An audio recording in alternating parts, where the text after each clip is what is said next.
Hello and welcome back to the lesson. The subject is Advanced Auditing and Assurance. In today's lesson, we'll proceed on with the topic Audit, Evaluation and Reviews. The subtopic is number 10, the company audit. Now, company audit is split into 6 sections. Number 1, audit of consolidated financial statements. Number 2, audit of banks and non-banking financial institutions. 3, audit of general insurance companies. 4, audit of cooperative societies. 5, audit under taxation laws. 6, other special audit assignments. We will be tackling each subsection at a time. In our today's lesson, we begin with the audit of consolidated financial statements. The audit candidates of consolidated financial statements involves the examination of financial statements of a group of companies where a parent company holds a controlling interest in one or more subsidiary companies. So we are going to consider some of the key points when auditing consolidated financial statements. Do you understand? So here are some of the key points. The lesson is audit of consolidated financial statements. We are going into today's lesson to consider some of the key points when auditing consolidated financial statements. And I've said that the audit of consolidated financial statements involves the examination of financial statements of a group of companies where a parent company holds controlling interest in one or more subsidiary companies. So the first key point here is to consider is understanding the group structure. An auditor has to understand the group structure of the group of companies. The auditor should gain a comprehensive understanding of the group structure, including the parent company, subsidiaries, and any other entities included in the consolidated financial statements. And that may include understanding ownership, the control relationships between the entities, and so on. So the auditor has to have a comprehensive understanding of the group structure. Number 2, materiality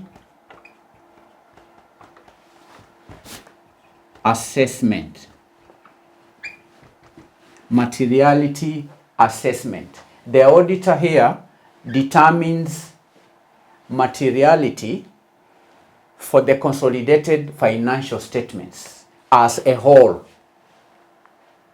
And candidates' materiality is just the level at which misstatements individually or in aggregate could influence the economic decisions of users of the financial statements. So the auditor here considers both the quantitative and the qualitative factors when determining materiality. The third obvious point is risk assessment.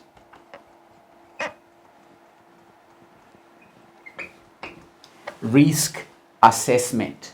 Risk assessment. Now here, the auditor performs risk assessment to identify and assess the risks of material misstatements in the consolidated financial statement. And this includes understanding the entity's internal controls, the significant accounting policies, and key financial statement assertions. For the auditor to assess the risk, then he has to consider the internal controls, he has to consider such factors as the significant accounting policies and also the financial statement assertions. Number 4, group engagement, group audit engagement, group audit engagement team, group audit engagement team, group audit engagement team. Now, candidates, in a group audit, there may be a group engagement partner who is responsible for coordinating the audit of the consolidated financial statements. And the group engagement partner oversees the work of the component auditors. Remember, in our previous lessons, I defined the meaning of component auditors or audit. I defined the meaning of joint audit. So here, when auditing consolidated financial statements, there may be an individual known as a group or a company known as the group audit engagement partner, who I'm saying may be responsible for coordinating the audit of the consolidated financial statements. Remember here, when carrying out an audit, as we've just stated, you may have a company, A being a parent company, B is a subsidiary, C is a subsidiary, D a subsidiary, E a subsidiary. So you may have these individual companies, subsidiary companies, having their own auditors, and in a group setup, such auditors are known as component auditors. So it is the work of the group engagement partner to coordinate the audit of the consolidated financial statements. Financial statements for the whole group is supposed to be overseen by the audit engagement partner. And this audit engagement partner oversees the work of these component, the component auditors, who perform audits of individual entities within the group. So there has to be clear communication and coordination, which are crucial between the audit engagement team and the component auditors. So that is another important factor to consider when auditing consolidated financial statements. Then number 5, testing consolidation procedures. Testing consolidation procedures. Now here the auditor tests the consolidation procedures used by management to prepare the consolidated financial statements. This involves examining the intra-group transactions, examining the adjustments for intra-group balances, and also ensuring consistency in accounting policies across the group. So when auditing consolidated financial statement, the auditor has to test consolidation procedures, because candidates, it is the obligation of the management to consolidate the financial statements of the group. So when auditing, the auditor has to test the procedures that were used by the management to prepare consolidated financial statements. And by now we all know that the consolidation of financial statements has to be carried out based on international financial reporting standards. So the auditor has to test the procedures that are used by the management to consolidate the financial statement. And that may include examining the intragroup transactions, looking at the adjustments for intragroup balances, and also ensuring that there is consistency in accounting policies across the group. That is the parent and the subsidiaries. Number 6 is subsidiary audits.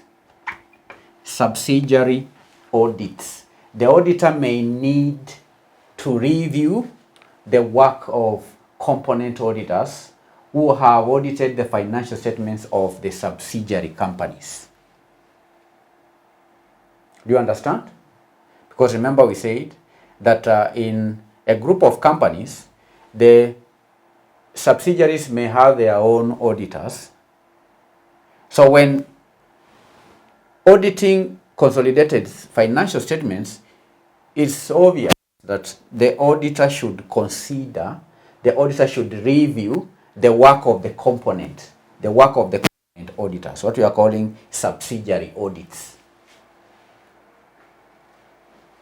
So the auditor evaluates the component, first of all, he evaluates the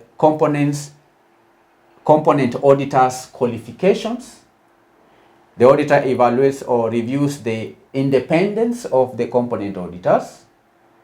The auditor may review the work quality and also determines the extent of reliance on the work of the component auditors.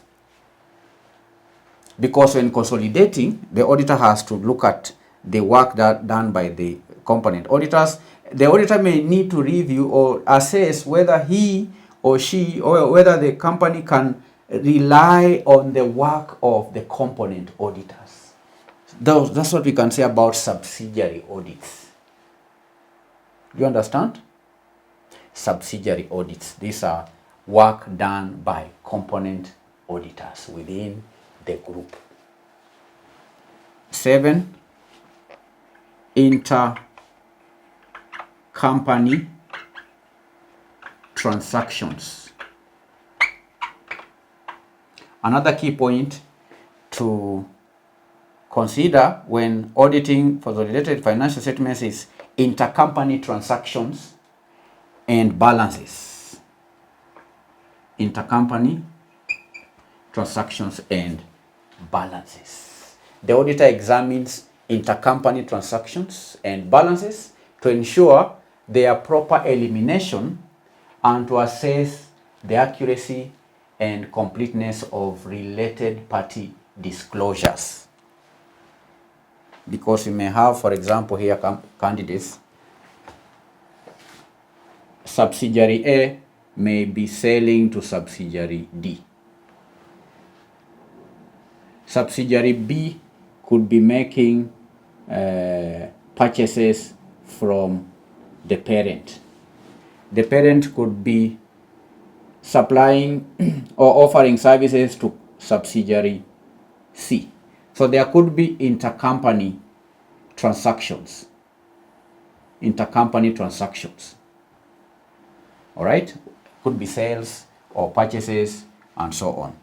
So when auditing consolidated financial statements, the auditor should check intercompany transactions and balances to ensure that there is proper elimination, all right, and to also assess the accuracy and completeness of related party disclosures. Then lastly, a very important point is on reporting. Now, under reporting, the auditor provides an opinion on the consolidated financial statements based on the audit evidence obtained. So the audit report includes a specific reference to the use of component auditors and their responsibility of the group engagement partner. So that should be included in the report. There has to be specific reference to the use of component auditors' work. Remember in point number 6, we talked about subsidiary audits, where the auditor determines the extent of reliance on the work of the component auditors when carrying out the audit of consolidated financial statements. So if the auditor relied on the work of the component auditors, then that has to be made clearly in the report that the work of the component auditors was relied upon when making an audit opinion on the audited consolidated financial statements. You understand? There has to be specific reference to the use of a component auditor's work, and also a specific reference to the responsibility of the group engagement partner. Remember, we say the group engagement partner is the one who oversees the audit of the entire consolidated financial statement. So it has to be clearly indicated within the report the role of the audit engagement partner. Do you understand? That's what we can say about the audit of consolidated statement in a nutshell.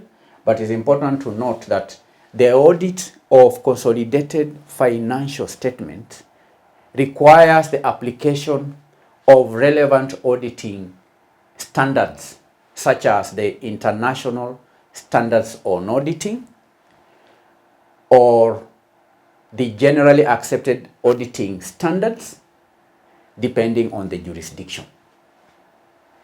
And the specific procedures and considerations may vary based on circumstances of the audit engagement and the applicable professional standards.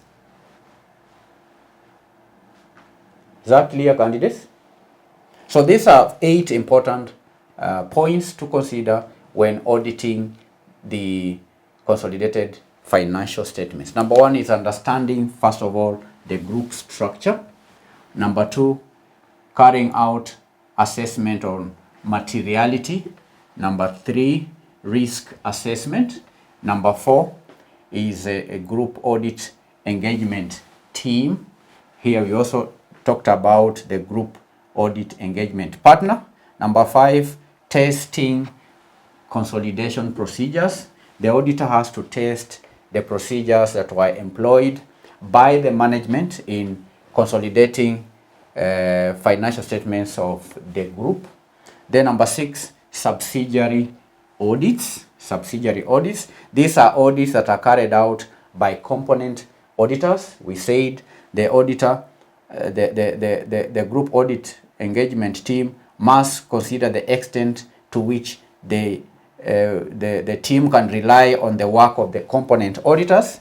Number 7, intercompany transactions and balances must be looked into when auditing consolidated financial statements. Then lastly, reporting. So thank you for attending this lesson. We'll be looking into the practical auditing of consolidated financial statements, and this we have done in detail in our block revision segment, where we've looked at practical examples on how to carry out some of the procedures I've been talking about in this lesson. So thank you for attending the lesson. I'll hope to meet you in our next session, where we will discuss the audit of banks and non-banking financial institutions. Thank you. Bye-bye.